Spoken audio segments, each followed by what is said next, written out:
नमस्कार, मी सरिता आव्हाड. मध्यंतरी काही अपरिहार्य कारणांमुळे बराच काळ आपण यूट्यूब चॅनलवर नव्हतो. आता आपण परत आपले उपक्रम सुरू करतो आहोत. तर हे परत जो सुरू झाला उपक्रम त्यातलं हे पहिलं भाषण आहे किंवा पहिल्या परिसंवाद आहे असं पण म्हणू. आणि आपल्या सगळ्यांना माहितीच आहे की स्त्रीमुक्ती चळवळीला 50 वर्ष पूर्ण झाली आणि त्यानिमित्ताने एक परिषद पण झाली आणि एकूणच स्त्रियांच्या प्रश्नाबद्दल विचार मंथन पुन्हा एकदा सुरू झालं, मागे वळून पाहणं सुरू झालं.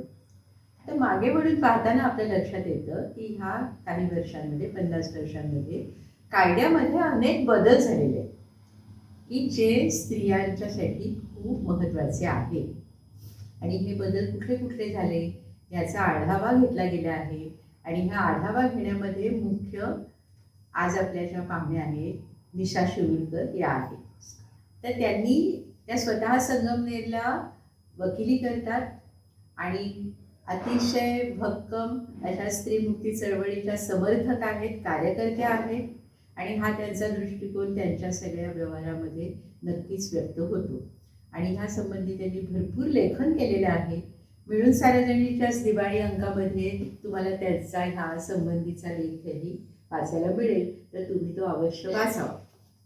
तर ह्या निमित्ताने आज आपण त्यांच्याशी काही थोड्या गप्पा मारणार. नमस्कार निशा. नमस्कार. खरं औपचारिकता नको आहे कारण आपण साधीच आहोत. पण तरी मला एक प्रश्न नेहमी पडतो की खूप कायद्यामध्ये बदल झालेले आहेत. अगदी नक्कीच बालविवाह संबंधीचा कायदा आहे, डोमेस्टिक व्हायलन्सबद्दलचा कायदा आहे, असे किती हुंड्याबद्दलचे कायदे, हुंडा प्रतिबंधक कायदा आहे.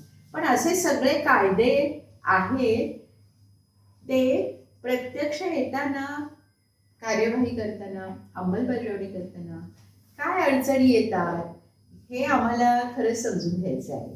आणि त्याच्यामध्ये हे नाही आहे, निराशा नाही आहे त्याच्यामध्ये की किती कायदे केले तरी होतंच असं नाही. कायदे अंमलात आले तर ते खूप महत्त्वाचे आहेत, पण त्या अंमलबजावणीतल्या अडचणी काय आहेत आणि त्या आपण कशा सोडवूया असा मला प्रश्न पडतो. तर आपण ह्या चर्चेचं तो मुद्दा घेऊया. तर पहिल्यांदा सांग की थोडक्यात काय काय बदल झाले आहेत. खरं तर या विचारवेधच्या या व्यासपीठावरती किंवा मंचावरती हा विषय तुम्ही घेतला त्याबद्दल तुमचे आभार, तुम्हाला धन्यवाद.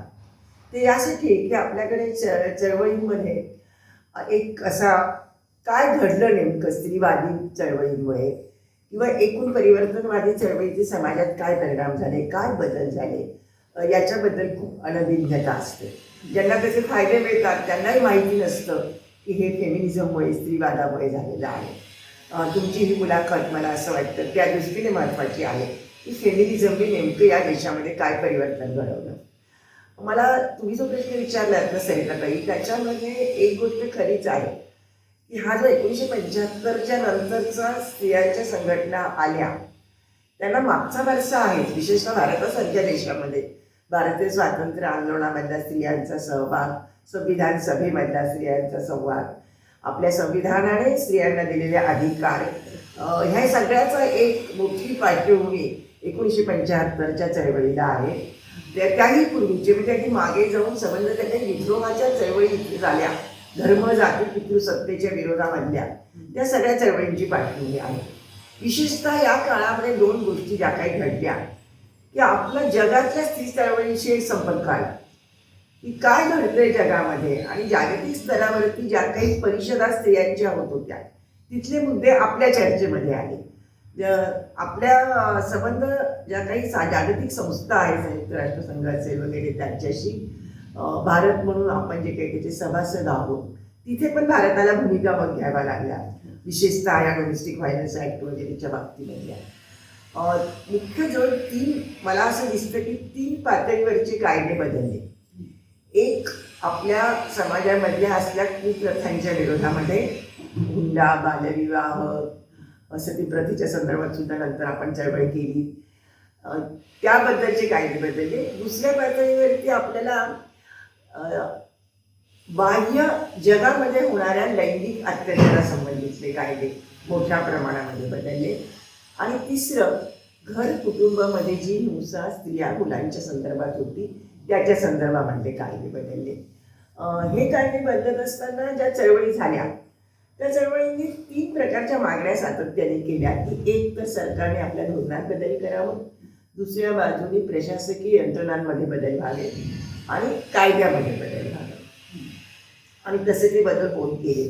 म्हणून मग हुंडा प्रतिबंधक कायदा म्हणजे प्रामुख्यानं काय बदललं या 50 वर्षामध्ये, तर आपल्याकडचा हुंडा प्रतिबंधक कायदा, त्यानंतर लैंगिक प्रश्नावरचे म्हणजे जसं हा जो महिलांच्या कामाच्या ठिकाणी होणारा लैंगिक छळ संबंधातला कायदा असेल किंवा बलात्काराच्या संदर्भामधले कायदे असतील. खरं म्हणजे 75ची जी आपली मथुरेची केस होती त्या आदिवासी गुजर इथे या लोकांना ती माहिती असेल, पण चंद्रपूर जिल्ह्यातल्या एका 14 वर्षाच्या आदिवासी मुलीवर जो बलात्कार झाला आणि तिने त्याच्या विरुद्ध इथल्या पितृसत्ता, इथली प्रशासन व्यवस्था, इथली पोलीस यंत्रणा आणि कायद्या व्यवस्थेच्या विरोधात ती मुलगी ठामपणे उभी राहिली आणि तिच्यामुळे स्त्री चळवळ देखील इतकी कार्यान्वित झाली की हा बलात्काराच्या संदर्भामधल्या संबंध कायद्याचा बदल या चळवळीमध्ये झाला. तसंच फौजदारी स्वरूपाचे कायदे जे काही बदलले या आणि कौटुंबिक हिंसाचार प्रतिबंधक कायदा हा त्याच्यामधला एक महत्त्वाचा काळ झाला. हां, तर मला असं वाटतं तुम्ही जे प्रश्न विचारला की हे 3-4 पातळीवरचा बदल आपल्याला प्रामुख्याने दिसतो. बाललैंगिक शोषणाच्या संदर्भामध्ये कायदे हे बदल दिसतात, पण तर मी पण काम करते तेव्हा मला असं जाणवतं की ह्या बदलांचे कायदे झाले खरे, पण समाजामध्ये पळवाटा फार काढल्या जातात. काहीतरी करून उदाहरणार्थ हुंड्याच्या बाबतीमध्ये सुद्धा काहीतरी पळवाटा काढून परत निराळ्या मार्गाने ते केले जातं. आताच 5-6 महिन्यापूर्वी पुण्यामध्ये हगवणे नावाच्या मुलीची केस झाली. तिने आत्महत्या केली आणि प्रचंड तिच्या हुंडा दिला गेला होता. हुंड्याने नावाने नाही पण दिलं गेलं होतं. तर हे कसं थोपवायचं? जेव्हा अशा घटना घडतात ना तेव्हा आपल्या सर्व आता जसं तुम्ही वैशाली हगवणेची आठवण काढली, जशी मागच्या आठवड्यात एका भाजपच्या सरपंच असलेल्या बाईंच्या घरामध्ये अत्याचाराचं प्रकरण घडलं. त्या मुलीने इंजिनियर मुलीने आत्महत्या केली.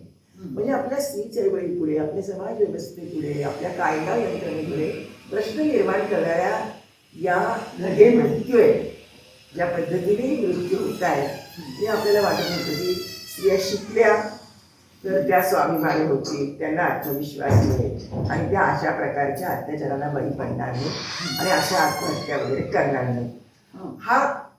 परंतु इंजिनियर मुलगी जेव्हा अशी आत्महत्या करते, म्हणजे मगाशी मी सांगत असताना की आपल्याकडचा जो गर्भजल प्रतिबंधक कायदा याच काळामध्ये आपल्या चळवळीमुळे आला, तर ह्या सगळ्या प्रकरणांमध्ये खूप काही गुंतागुंती आहे.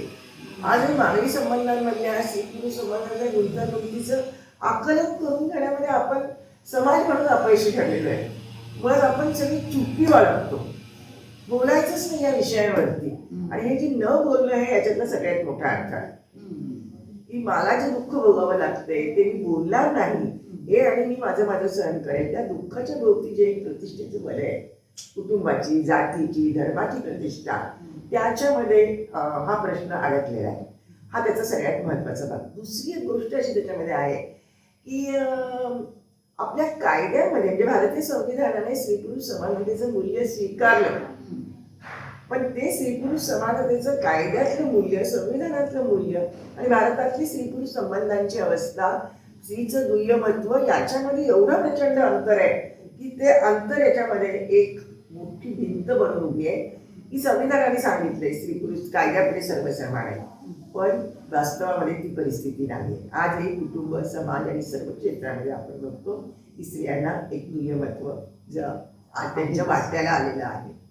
हा दुसरा एक भाग असा आहे की मला स्वतःला असं वाटतं, मी गेले अनेक वर्ष, मी प्रत्यक्ष 40-45 वर्ष वकिली व्यवसायात आहे, कायद्याचा एक अभ्यासक आहे आणि सार्वजनिक स्त्रीवादी आणि समाजवादी चळवळीची कार्यकर्ती.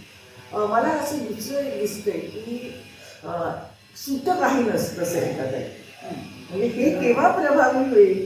म्हणजे तुम्हाला आठवत असेल की 85-90 पर्यंत खरोखर आपल्याला अशी एक जाणीव झाली होती की स्त्रियांवरच्या अत्याचारांना कुठेतरी नियंत्रण आलेलं आहे. स्त्रिया आपल्या अत्याचारांविरुद्ध बोलायला लागलेल्या आहेत. तुम्हाला आठवत असेल तर त्या काळामध्ये कायद्याच्या बद्दल संज्ञान व्हावं बायकांनी म्हणून आपण छोटी छोटी शिबिरं पण हो, घेत हो. असतो आणि त्या शिबिराला खूप चांगला रिस्पॉन्स मिळत मिळत होता. स्त्रियांमध्ये उत्सुकता होती सगळं समजून घेण्याची. त्याचे परिणाम होतच होते. पण दुसऱ्या बाजूने आजचा असलेला बाजारवाद आणि की एक जे कॉर्पोरेट भांडवलशाहीचं सगळं हे आहे हा एक भाग आणि सर्व ठिकाणी असलेलं हिंसेचं समर्थन. मला सगळ्यात धोकेदायक आणि जास्त जाणवलेली गोष्ट अशी आहे की आपल्या सार्वजनिक जीवनामध्ये हिंसा वाढलेली आहे अगदी आणि राज्यस्तर पातळीवरती त्या हिंसेला समर्थन आहे. म्हणजे मणिपूरची घटना घडली, कुस्तीगीर महिलांवरच्या ते अत्याचार झाले, त्या लढल्या त्याच्या विरोधामध्ये. आणि अशा उन्नावासारखं प्रकरण असेल की ज्याच्यामध्ये भाजपचा एक आमदार सहभागी आहे. कथुआच्या त्या छोट्या मुलीच्या बलात्काराच्या प्रकरणामध्ये आरोपीच्या बाजूनी लोकांनी रस्त्यावर मोर्चे काढले. हे जे सगळं हिंसाचं बाहेर समर्थन आहे ते घरामध्ये हिंसा येऊन पोहोचते आणि मग ती हिंसा घरात येऊन पोहोचते तेव्हा ती घरात असलेली बाई किंवा मुलगी जी कोणी असेल तिला त्या हिंसेला एकटीने विरोध करणं हे अशक्य कोटीतली गोष्टी असतात. हा आपल्या सोशो पॉलिटिकल एकूण याचा भाग आहे. आणि दुसऱ्या बाजूने असं आहे की या एक कायद्याची लढाई लंबी आहे असं एक जे आहे आणि ती आहे एका अर्थाने. म्हणजे काय कौटुंबिक हिंसाचार प्रतिबंधक कायदा 2005 मध्ये आपल्या चळवळीमुळे आला आणि त्याच्यामध्ये 60 दिवसांच्या आत निकाल लावायचा आहे. तिच्या ऑर्डर्स ती जे मागते कोर्टापुढे ते सगळ्यांनी द्यायचंय. मुळात हा कायदा आला ना या कायद्यात एक ते जे आहे ना लिव्ह इन रिलेशनशिपचं की पती पत्नीप्रमाणे संबंध असणाऱ्या स्त्रीला हे अधिकार मिळतील. मी अनेक न्यायाधीशांची माझी भांडणं झालेली आहेत कारण त्यांचं म्हणणं असं की हे म्हणजे भारतीय संस्कृतीवरचं आक्रमण आहे अशी पद्धतीची. म्हणजे ही जी न्यायालयांची पितृसत्ताक विचारसरणी आहे त्यांच्यावर तो पगडा आहे पितृसत्तेचा पूर्ण. ती एक मोठी अडचण या सगळ्यामध्ये ती जशी न्यायालयामध्ये वकिलांवर पोलिसांवरती आहे. आणि ज्यांनी हे सगळे कायदे वापरायचे हा जो सर्वदूर पसरलेली पितृसत्ता आहे. आणि विशेषतः गेल्या काही वर्षांमध्ये पुन्हा एकदा आपण जे काही चळवळींनी मिळवलेले अधिकार आहेत हक्क आहेत त्याच्यावरती एक जे आक्रमण चालू आहे राजसत्तेकडून होणारं आक्रमण. स्त्रियांनी कसं वागलं पाहिजे, स्त्रिया घरात राहिल्या पाहिजे हे सगळं सतत ऐकवलं जात आहे. छोटी गोष्ट म्हणजे आपण किती मी नेहमी मला असं वाटतं की कुटुंब नियोजन हा स्त्रीमुक्तीचा मार्ग आहे. आणि आता काही लोक असं म्हणायला लागले विशेषतः हिंदुत्ववादी यांच्याकडनं की स्त्रियांनी 10 मुलं जन्माला घालावेत. म्हणजे ही जी छोटी गोष्ट होती की माझ्या शरीरावर माझा अधिकार ही स्त्रीच्या वेळी दिलेली घोषणा होती की मी किती मुलं जन्माला घालायची मी ठरवेन. हो ना. तर त्याला सुद्धा यांनी अशा पद्धतीचं केल्यामुळे एक ह्या सगळ्याचे एक दडपण संबंध समाज व्यवस्थेवर आता आहे. मला एक विचारायचं तुम्ही मगाशी सांगत होतं की स्त्रिया सहन करतात त्यामुळे ह्या कायद्याच्या अंमलबजावणीला थोडाफार ते उजेडात येत नाही किंवा ते पोलिसांच्या पर्यंत पोहोचत नाही. पण मला असं म्हणायचं की कायदे तर तुमच्या स्त्रीमुक्ती चळवळीच्या ह्यानं झाले आणि ते चांगले झाले पण ते जे अंमलबजावणी करतात ते कुठेतरी खात्री देत नाहीत व्यवस्थित की आमच्याकडे आल्यानंतर तुम्हाला न्याय भेटेल. म्हणजे कायद्याची म्हणजे ते इंग्लिशमध्ये म्हणतात ना सिव्हिरिटी ऑफ पनिशमेंटपेक्षा ॲश्युरिटी ऑफ पनिशमेंट खूप महत्त्वाचं आहे. तर ते कुठेतरी डावललं जाते असं तुम्हाला वाटतं का? म्हणून मगाशीच म्हटलं ना आणि तुमचा प्रश्न एकदम बरोबर आहे की हे कायद्याची लढाई लंबी आहे हा एक मोठा अडथळा आहे. दुसरं त्याच्यामधला अडथळा आणखी असं आहे की आजही खरं सांगू का की आता कायद्याची माहिती लोकांना आहे का तर ती एका क्लिकवर मिळू शकते. आणि ज्या पद्धतीने या सगळ्या स्मार्टफोन आणि याचा झालेला आहे त्यामुळे कायदा ज्याला वापरायचा आहे त्याला तो माहिती मिळू शकते. पण दुसरी अडचण त्याच्यामध्ये अशी आहे की कायद्यात बसवलेलंच माझ्या बाबतीत घडतंय का हा पण प्रश्न आहे. म्हणजे उदाहरणार्थ आपण हे हुंड्याबाईच्या केसेस येतात किंवा हुंड्याच्या हत्या आणि आत्महत्या पुढे येत आहेत तर त्याच्यात नेहमी हुंड्याचाच प्रश्न असतो का त्याच्या पलीकडचे काही अत्याचार असू शकतात. पण लोकांना असं वाटतं विशेषतः मुलींच्या आई वडिलांना की नाही याच्यामध्ये हुंडा घातलं शिक्षा होईल पण तसं काही नाहीये. उलट ते जे खरं कारण आहे ते घाला. ते उलट कायद्यामध्ये जसं कौटुंबिक हिंसाचार प्रतिबंधक कायद्यामध्ये आपल्याला दिसतंय असं की काहीच बाकी ठेवलं नाहीये. एक आदर्श आहे ते सगळं की ज्याच्यामध्ये तुम्ही शोधा तर प्रत्येक गोष्ट आहे. तर त्याचा वापर कसा करून घेता येईल याचा विचार केला पाहिजे. आणि दुसरं आई वडिलांनी सुद्धा म्हणजे माझा पण विचार आपण प्रश्न विचारला पाहिजे व्यवस्था म्हणून की 50 लाख रुपये दिले आम्ही मुलीच्या लग्नात, 35 तोळे सोनं दिलं, असे म्हणणारे आई वडीलच मुलीच तो हिंसाचाराची वाट मुली करतात त्या मुलीसाठीची की आम्ही इतके पैसे दिले. कारण तेही त्याच्या अहंकारात असतात. त्यांना मुलीचं दुःख दिसत नाही. मुलगी मरते, मुलीला टाकून दिलं जातं, तिला घराबाहेर हाकललं जातं. तेव्हा आई वडील मला एक सार्वत्रिक अनुभव असा आहे की आई वडील काय म्हणतात, अहो आम्ही एवढा खर्च केला, आमचा खर्च भरून द्या. पण माझ्या मुलीच्या शरीरमानाच्या बाबतीत काय घडलंय त्याच्या बाबतीतली काही मागणी केली जात नाही. दुसरं हे जे कायद्यामध्ये कौटुंबिक हिंसाचार प्रतिबंधक कायद्यात विशेषतः अजून नुकसान भरपाईचा मुद्दा आलेला आहे ना, ती व्याख्या अजून आपल्या न्यायाधीशांच्या डोक्यातही बसलेली नाही की काय नुकसान भरपाई द्यायची की जिला हकललंय, तिचं सगळं हिसकावलं गेलंय, जिला उद्या मी आजची रात्र मी कुठे काढू असा प्रश्न पडलेला आहे. त्या स्त्रीचं नेमकं नुकसान काय झालं याचं काही मापक आपल्याकडे नाही आहे. मग ते 5,000 रुपये द्या, 10,000 रुपये द्या, जास्तीत जास्त 50,000 रुपयाची ऑर्डर करतील आणि तिच्या नुकसान भरपाईची. तर हे जे कायद्याच्या मधल्या ह्या ज्या अडचणी आहेत त्या देखील आहेत. आणि तिसरी एक गोष्ट या सगळ्यामध्ये अशी आहे की थांबलं पाहिजे आपण त्या संबंधांमध्ये. म्हणजे आपला जीव म्हणजे मला आजकाल असंच वाटतं, अशा ही परवाची जी पुण्यातली उरळी कांचनची घटना घडली ना, तेव्हा मला असं वाटलं की पूर्वी जसं आम्ही ते 2013मध्ये 2012मध्ये हा निर्भया जिला म्हटलं जातं आणि त्याच्यातनं आपले सगळे कायदे बदलले लैंगिक अत्याचार प्रतिबंधाचे, त्यामध्ये त्यावेळेस आम्ही सगळ्या महाविद्यालयांमध्ये जाऊन मुलींना सांगत होतो की तुमच्या अशा त्रास असतील तर आम्हाला सांगा. 25 कॉलेजेसमध्ये आणण्याचे कार्यक्रम घेतले. तसं आपण सगळ्या मुलींना जाऊन सांगायला हवं या इंजिनिअरिंग कॉलेजेसमध्ये वगैरे. तर मला आजकाल असं एक लक्षात येतं की विशेषतः या टेक्निकल ज्ञान घेणाऱ्या प्रोफेशनल कोर्सेस करणाऱ्या मुली आहेत यांच्यापर्यंत काहीच पोहोचत नाही, आपल्या चळवळीत पोहोचत नाही आणि त्यांना चळवळीत काय घडलंय माहीत नसतं. तर हे मुलींना जाऊन आता सांगावं लागेल की बायानं घरं सोडा, नवरी सोडा, नातेसंबंध सोडा, पण स्वतःचा जीव वाचवा. करेक्ट. हे त्याच्यातलं गरजेचं आहे. अजून एक निरीक्षण त्याच्यातलं असं आहे, म्हणजे हे कायद्यात हुंडाबळीचे कायदा असतील, पुन्हा अट्रॉसिटीचे कायदे असतील किंवा अजून कोणते ह्याच्यात गुन्हे नोंद होतात आणि गुन्हेगारांच्या वरती गुन्हे नोंद होतात, पण ते त्यांना शिक्षा होत नाही, ते त्यातून सुटले जातात. तर हे असं का होतं? आता अगदी ह्या लैंगिक अत्याचाराच्या बाबतीत सुद्धा आहे ना, आपल्याकडे 29% गुन्हे दाखल होतात. म्हणजे घडलेल्या घटनांपैकी 29% दाखल होतात आणि 32.2 त्या 29%पैकी 32.2% गुन्ह्यांमध्ये शिक्षा होते. म्हणजे हे जे शिक्षेचं कमी प्रमाण असणं, पुरावा कायद्यातल्या सगळ्या अटी पुरा करणं आणि पुन्हा तेच की गुन्हा घडल्यानंतर प्रत्यक्ष न्यायालयात त्याची चौकशी होण्यामधलं अंतर, यामुळे त्या गुन्ह्याचं सगळं वॉशआउट होणं, त्याचे पुरावे सुद्धा वॉशआउट केले जातात मधल्या काळामध्ये आणि म्हणून शिक्षेचं प्रमाण कमी आहे. हा त्याच्यातला महत्त्वाचा भाग आहे. आणि दुसरं एक आहे की आपल्या लक्षात येते की आपला मीडिया, आपला सगळा सोशल मीडिया असतील, या सगळ्यांमध्ये या गुन्ह्यांचं जे वार्तांकन केलं जातं ते इतकं भडक पद्धतीने केलं जातं. म्हणजे ती एखादी मुलगी अशी मरते तेव्हा ज्या पद्धतीने सगळा मीडिया उफाळून येतो, तोच मीडिया मध्ये दुसरी मुलगी मरत नाही तोपर्यंत या विषयावर एकदम शांत असतो, अवाक्षर सुद्धा बोलत नाही. म्हणजे ही तिसरी चळवळीची जबाबदारी आहेच, परिवर्तनवादी चळवळीची जबाबदारी आहेच, पण मीडिया, प्रशासन, न्यायसंस्था या सगळ्यांची ही जबाबदारी आहे की हे अत्याचार थांबले पाहिजे. मला असं वाटतं म्हणजे आपल्याला थोडा वेळ कमी आहे म्हणून मी थोडं की ह्या सगळ्याला उत्तर मला असं वाटतं की मोठ्या प्रमाणात प्रबोधन व्हायला पाहिजे. अनेक पातळीमध्ये पोलिसांची सुद्धा प्रबोधनं होत असत, ती नंतर वकील, नंतर स्वतः तुम्ही म्हणाल तशा विद्यार्थिनी, असं एक मोठं प्रबोधनाचं नेटवर्क होण्याची गरज आहे. त्याच्याकडून आपण ही जागृती परत कशी येईल. आणि आता तेव्हाच्या परिस्थितीने आताच्या परिस्थितीत बदल असा झालाय की मोठ्या प्रमाणात पैसा पण ह्या वर्गाच्या हातात खेळतो.